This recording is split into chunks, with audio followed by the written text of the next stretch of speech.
আসসালামু আলাইকুম everyone. I hope সবাই অনেক ভালো আছেন। আলহামদুলিল্লাহ আমরা অনেক ভালো আছি। আজকে আমি অনেক বেশি খুশি, কারণ বাংলাদেশ থেকে আমার জন্য পুরো এক বাক্স ভর্তি ভালোবাসা এসেছে। তো চলেন ভিডিওটি শুরু করা যাক। এখানে হচ্ছে যেদিন আমার কাপড় আমার ড্রেসগুলো আমি হাতে পেয়েছিলাম, ঠিক এর আগের দিন রাতের বেলা হচ্ছে আমি রান্না বান্না করছিলাম, একটু বেশি করে রান্না করছিলাম গরুর মাংস।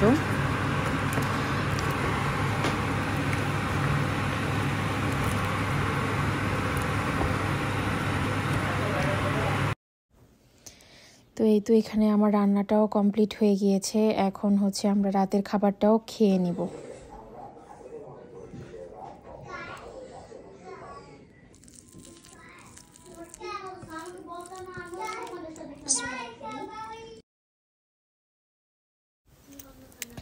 এটা হচ্ছে তার পরের দিন সকালবেলা। দেখতেই পাচ্ছেন আমাদের এখানে কি পরিমাণের স্নো পড়েছে, অনেক বেশি স্নো হয়েছিল। তো স্ট্রলার দিয়ে ইয়াসিনকে নিয়ে যেতে একটু কষ্টই হবে, তো এই জন্য ওর বাবা আমাকে বলল যে এভাবে করে চলো আমরা নিয়ে যাই, ও সাথে আমার সাথে যাচ্ছিল ইয়াসিনের স্কুলে। তো এই তো ইয়াসিনও খুব আনন্দ করছিল এভাবে করে যাওয়ার জন্য।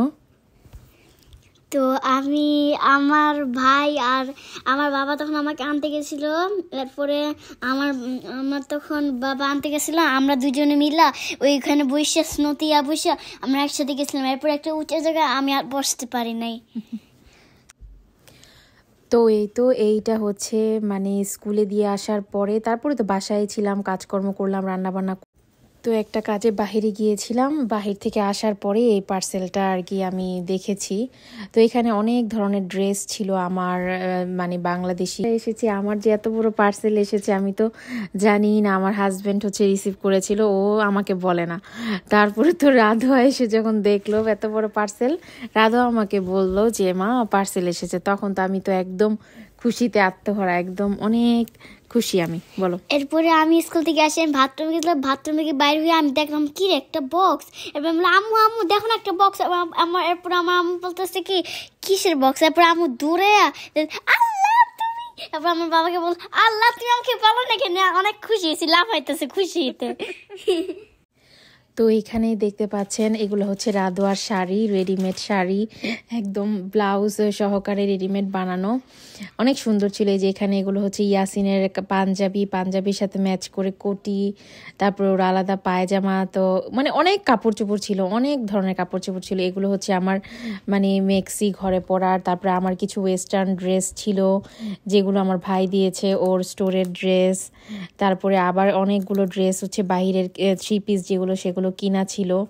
তো এই তো সব মিলিয়ে অনেক কিছু ছিল। আর এটা হচ্ছে একটা ইয়াররিংস কিনেছিলাম সেটা। আর এটা হচ্ছে তার পরের দিন সকালবেলা ওই রাধা আর ইয়াসিন হচ্ছে স্নোতে খেলা করবে, এই জন্য আমরা বাইরে গিয়েছিলাম। এরপরে আমার অনেক মজা লাগছে, আমি অনেক খুব খুশি হয়েছে। আমরা অনেক জায়গায় খেলছিলাম স্নো বর্ষটা, একটা মনে করো আমার খেলতে মন চাই, একটু স্নো দিয়ে উকা করি, ও মন ভাল লাগে। হ্যাঁ, তো এইটাই রাধা বললো যে এখানে যে স্লাইডিং এর মতন যে বড় বড় ছোট ছোট পাহাড় আছে, তো এগুলোর মধ্যে স্লাইডিং করতে ওর খুবই ভালো লাগে, ও এটাই বুঝালো। তো এই তো আমরা প্রায় 1 ঘন্টার মতন বাহিরে ছিলাম রাধা আর ইয়াসিনকে নিয়ে, অনেক ফান হয়েছে ওদের সাথে। তো আজকের ভিডিওটি এই পর্যন্তই। আশা করছি ভিডিওটি লেগেছে। ভালো লাগলে প্লিজ একটি লাইক দিবেন আর আমাদের ভিডিও পাশে থাকেন। আল্লাহ হাফেজ, বিদায় নিলাম। আর সাবস্ক্রাইব করে আমার চ্যানেলের পাশেই থাকবেন। আল্লাহ হাফেজ।